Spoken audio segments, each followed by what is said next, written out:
The mages are a must-have in Guild of Guardian because they push a huge amount of damage through their skill. They are the best class for push magic damage, casting crazy spells from the back of your team. That is needed if you want to balance the magic and physical damage. So the mages are essential in a team and have some of the best guardians inside the game. This is why I wasn't able to just pick 5. But what are the best ones? Well, in today's video I will show you the best 6 mages in Guild of Guardians. And I will even give away one of them. If you want to enter inside the giveaway and win a free guardian, it's super easy, just drop a like, a comment and activate the notification bell so that you will not miss my future videos and giveaways. And now let's jump into the 6 best mage in Guild of Guardians. Starting from the bottom of our top 6, not 5 but 6, we have Ennara, that is a mage Umbrus. But why did I make this video top 6 and not top 5 like all the other videos that I'm making about the best guardian for each class? Because I think in mage there are really too many of the best guardians in the game, so it was already actually hard to just make a top 6 because I wanted to put a mage that was able to achieve even for the free-to-play play. So yeah, I did a top 6 instead of a top 5 because I was thinking about all of you that are free-to-play players. Actually, Ennara is pretty good. Thanks to all her skill, she can push really solid amount of magic damage and can be really good in a bunch of free-to-play player team. Actually is a lot used from all the budget players. But why is that? Because it push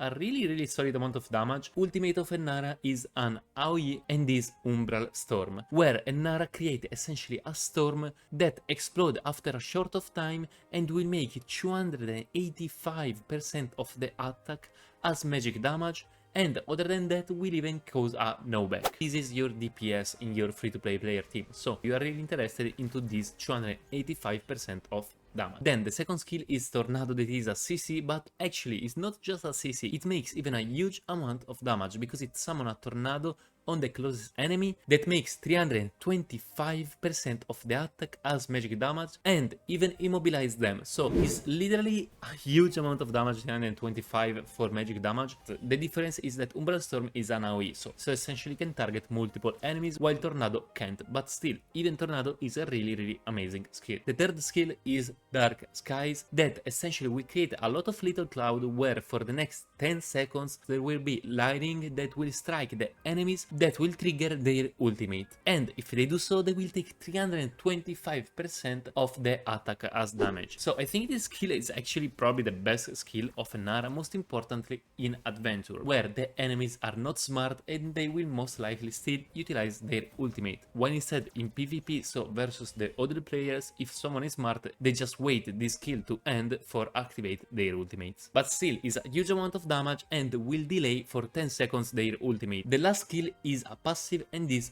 Femme Fatale. Essentially any hit damage that exceeds 25% of Ennara max HP, so essentially any big damage that Ennara receives will be reduced by 70%.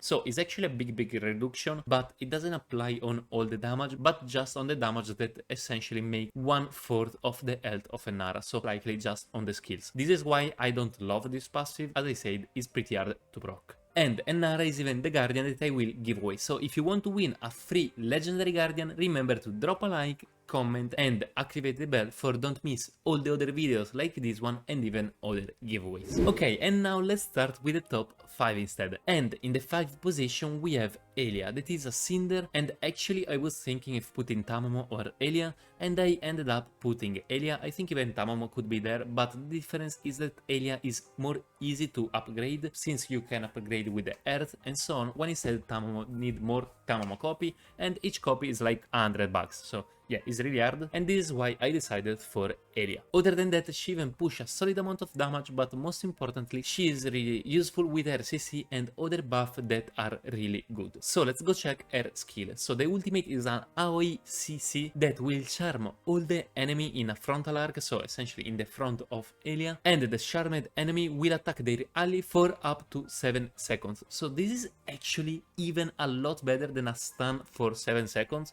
Already a stun of 7 seconds is amazing in Guild of Guardian, but this is even better because they are not just stunned, but they will literally attack their team. And if you even have this gear, they will even increase the attack speed of 50% while being charmed. So yeah, this is really an amazing skill because guys, 7 seconds, not just stunned, but even attacking their own team is amazing literally. The second skill is another AoE and is Taxing Lash, where Elia whips an enemy target, dealing 200% of attack as magic damage, so a pretty solid amount, and even removing 100 points of the target energy. So this skill is not of the best, but keeping in consideration that this is a legendary that has 4 skill is still a really solid skill. Let's go on the third skill, that is Beguile, where Elia will teleport to the enemy with the highest HP, so most likely a tank, and will deal 240% of the attack as magic damage, and will even reduce their damage by 40% for 10 seconds. I mean, it's still really solid even in this way. The last skill is Supplicants, that is a passive and is actually really good. Elia spawns Supplicants in the battle every 9 seconds until a maximum of 2 at a time, and if Elia takes little damage, she can even sacrifice the Supplicant for gain 25% of her max HP. This makes Elia really hard to kill because 25% 2 times is 50%. There is even a gear that even add another one, so 75%, and every 9 seconds you spawn another 25% of health. So yeah, this make Elia almost a tank literally. In the fourth spot we have Phoenicia, that is another magic cinder, so 2 really good magic cinder. The only reason she's top 4 and not top 3, top 2 is because she has not the endless gear yet. She's losing a bit there compared to some other Guardian that we will see later. But still, her skills are literally amazing. She's covering everything with support, damaging and so on. So let's read the ultimate that is probably actually one of the best, if not the best ultimate in the game in my opinion, that is Flight of the Phoenix. Phoenicia is transformed into a phoenix and it will make 290% of the damage as magic damage, so almost 300% AoE, so it will target a lot of your opponent team, and she is immortal in her phoenix form, and on top of that, if some enemy is hit 2 times because she goes further and back, it even gets stunned. Huge amount of damage, she becomes immortal and even stun the enemy for 3 seconds, that it is actually really long. This is probably one, if not the best ultimate in the game, I love it. But even the other skills are not worse, so the second skill is Feathered Fury, that is an AoE where Phoenicia summon a Phoenix Spirit that will deal 280 of the attack as magic damage and even scorch the ground, where the ground essentially will reduce of 50% the healing. Almost 300% of damage as AoE is still really amazing. She pushes so many damages. The third skill is Blood Broad, that is a support skill because essentially she gave a huge amount of shield, literally a huge amount of shield. Phoenicia transforms 30% of her allies HP, so literally remove 30% of actual HP, so this can be kinda problematic if you are like near to the end of the battle, like in an endless, because she literally removes more health than what she gives as a shield. 30% of her allies into a shield, 7x, 7 times the health as a shield. And if the shield is less than 300% of the attack of Phoenicia, they will gain that health. This skill is really amazing. It's probably one of the best shield inside the game. This 7x, it literally takes years for them to go through the shield. The only throwback, as I said, is that she can actually utilize that near to the end of the fight in an adventure or in an endless, and will actually be worse than actually not utilize it. But for example, even in PvP can be really amazing. And the last skill of Phoenicia is a passive that is Nest of Flames. She will create a zone of damage reduction up to 50%. This is actually an amazing passive because if you think about it, a lot of Guardian have like reduced 60%, 70%, but just for them. This one is 50% for every of your Guardian you have in that zone, so like around 2-3 generally, so I really love this. In the top 3 we have Tierok, that is a Mage Umbrus and is super good. It's from the Founder set and it has a solid amount of damage and still even a solid amount of CC. To be honest, I would probably put this one even behind Phoenicia, probably they are pretty near, but Phoenicia, as I said, it doesn't have the Endless gear yet, when instead Tierok already has it. That's why I put him in top 3 and not top 4. But guys, if you don't agree, please tell me down in the comment if I forgot some Mage or if you would have placed them in in a different order, always tell me in the comment because I want to know your opinion and even because it helps me with the algorithm. And at the same time you even enter for the giveaway of an Nara. But now let's go check the T-Rock skills. So the first skill is the ultimate, that is an AoE and is Dark Explosion. Essentially he launches a ball with dark energy that explodes with the contact of an enemy, making 300% of the attack as magic damage, so really a huge amount of damage, and even lose 40% of their energy. So this ultimate is amazing because it's a huge amount of damage, AoE, and even reduce the 40% of their energy. The only thing that I don't love is that the AoE is actually not that big. The second skill is Leech, that essentially will drain an enemy for 10% of their current energy and will deal even 190% of the attack as magic damage. This is not amazing, it's not a crazy skill, but it's still really good because it's a solid amount of damage and will even drain the 10% of their energy. So drain it means that not they just lose it, but you even gain it. So it will even make faster your ultimate. And I mean, your ultimate, as I said, is really good. So this makes this skill actually pretty good as well. And most importantly, with this endless gear, Leech will even immobilize the enemy for 3 seconds. The third skill is Wave of Fear. That is a CC where T-Rock will make waves dealing 200% of the attack as magic damage to all the enemies. So this is actually a really good skill because 200% to everyone, and will even block them for utilize their ultimate for 2 seconds. This makes this skill even better because already a huge AoE, 200% of the damage, and even dealing 2 seconds of the ultimate is super solid. The last skill of T-Rock is Killing Intent, that is his passive, where while T-Rock is alive, all the ally will gain 70 energy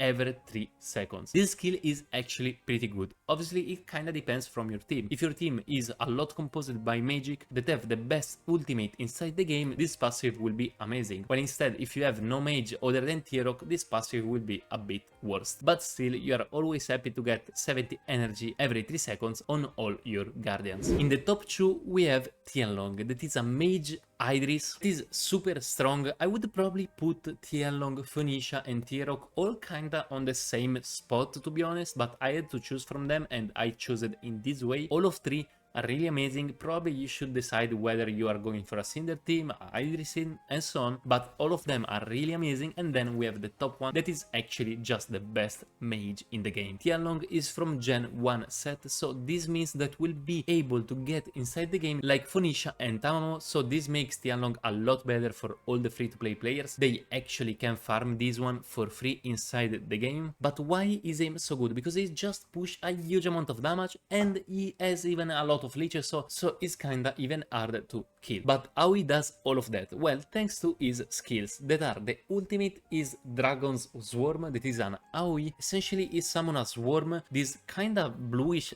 thingy around all the fight where enemies in the swarm will take 90% of attack as magic damage every second for 12 seconds, so is a lot of damage. And on top of that, after the swarm disappear, Tianlong will recover HP equal to 50% of the damage dealt. This will be so much, trust me, because you are making damage on 5 guardians, so this will most likely even full literally Tianlong. And this is good because it will last 12 seconds, so this means that when the skill will end, Tianlong will be already pretty low, so it will heal for a lot. The second skill is Dragon's Tithe, where Tianlong summon a Draconic Orb with lifesteal that will deal 120% of the attack as magic damage over 3 seconds. So it's not a huge amount of damage, to be honest, it's 120%, but what is nice is that it is lifesteal. So another time, Tianlong is really good because he still makes a huge amount of damage, at the same time is leeching a lot, so is really hard to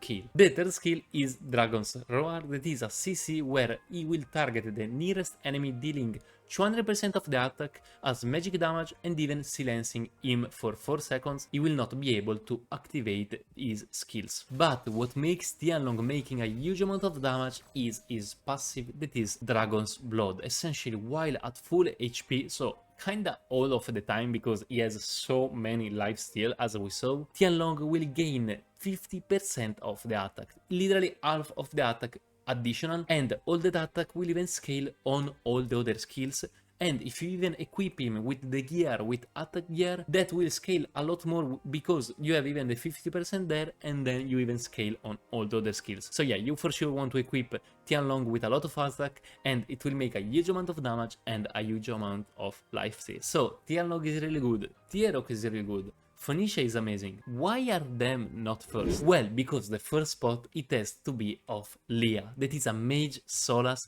and is literally the banner of Guild of Guardian. This Guardian is amazing, it combo a huge amount of damage and even healing. On top of that, she has even a crazy endless gear that gives to all the ally 30% of the defense. This is a crazy effect. This could be literally a ultimate, instead it's just an endless gear.